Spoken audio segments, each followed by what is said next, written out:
The door creaks open and the smell hits first. Stale whiskey, cigar smoke, and sawdust soaked in stories. The piano's missing half its keys, and the floorboards groan under the weight of men who've seen too much and lost even more. Somewhere in the corner, laughter cuts through the noise, loud and careless, as a glass shatters against a wall already painted with a dozen such nights.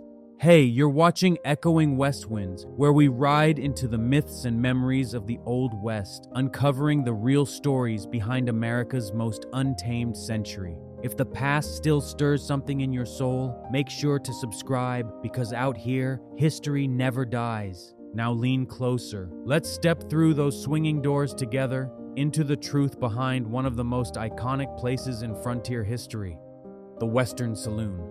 The word alone paints a picture.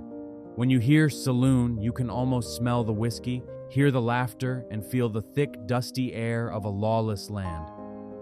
But the truth, as with most things about the Wild West, is more complicated. Saloons weren't just dens of gamblers, gunfighters, and outlaws. They were the heart of the frontier, a strange mix of chaos, commerce, comfort, and community. A single room where civilization tried to meet wilderness halfway, and like the West itself, they started humble. The earliest saloons didn't look anything like the grand establishments we see in Western films. Forget the polished bar tops, chandeliers, and ornate mirrors. The first saloons were little more than canvas tents stretched over wooden poles, pitched on the edge of mining camps or dusty trails.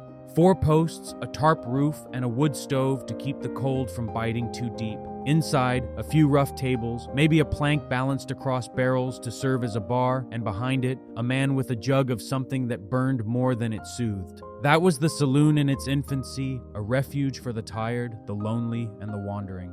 In those early camps, men worked from dawn till dark, digging for gold, cutting timber, driving cattle, or hauling freight. When the day was done, they came to the saloon not just for drink, but for warmth, for conversation, for proof that they weren't the last people alive on Earth. There were no poker games then, no brawls, no piano tunes, just talk. Stories swapped over tin cups, laughter rising in bursts, deals made with a handshake. Saloons were where communities began, long before there were churches, sheriffs, or schools. And for many, they were the only place that ever felt like home. But as towns grew, so did their thirst. By the 1850s, saloons started taking shape. Crude log cabins or simple wooden shacks with plank floors and doors that actually shut. Miners and ranchers would chip in lumber or labor to help build them, knowing they'd get paid back in whiskey or company later. Inside, the drinks had names that sounded like Dare's Tarantula Juice, Tanglefoot, Red Eye, Coffin Varnish. They were made from raw alcohol mixed with chewing tobacco, gunpowder, turpentine, and whatever else the barkeep could find to stretch his stock. It was as close to poison as it was to pleasure, but no one complained. After all, it wasn't about the taste, it was about escape. The most infamous of these early saloons stood on the border where Wyoming, Utah, and Colorado meet. It was called Brown's Hole, and in 1822, it became the first saloon ever recorded in the American frontier. Fur trappers and traders passed through, paying in hides, stories, and gunpowder. They drank their fill of firewater, whiskey so raw it could double as lamp fuel, and stumbled back into the wilderness with smoke in their lungs and songs on their tongues. That name, firewater, came from the earliest trade between settlers and native tribes. To prove their whiskey's strength, traders poured it over an open flame. When the fire flared higher, the tribe saw its power and its danger. From that moment, firewater became a word that burned itself into legend. But the Wild West was changing fast. By the 1870s, towns were sprouting wherever the railroad reached, and saloons evolved with them. Canvas tents gave way to brick and board. Those 4 wooden posts became full buildings, planted proudly on Main Street. If a town had one permanent structure, it wasn't the church or the jail, it was the saloon. By 1890, Denver, Colorado had nearly 500 saloons, each one offering its own blend of whiskey, cards, and temptation. And from the outside, they looked like cathedrals to vice, bright lights, bold signs, and music spilling into the night. But inside, they were something else entirely. The saloon was equal parts business and refuge. Miners came to cash in gold dust, ranchers struck cattle deals, railroad workers spent their wages before dawn, and drifters tried to forget they had nowhere else to go. On Sunday mornings, when there wasn't a church to be found, saloons often hosted sermons. The same bar that poured whiskey at midnight would echo with hymns by daylight. In new towns without a courthouse or town hall, saloons became both. Elections were held there, meetings, even marriages. It was the only building big enough to hold everyone, and the only one most people wanted to be in. But saloons didn't serve everyone equally. Though the frontier was vast, the divisions of the East still followed. Some saloons refused service to women, Native Americans, or freed black settlers. Others, particularly in Texas and the borderlands, ran fully segregated halls. Yet the further west you traveled, into California, the Dakotas, and the Rockies, the more those lines blurred. Out there, survival mattered more than status.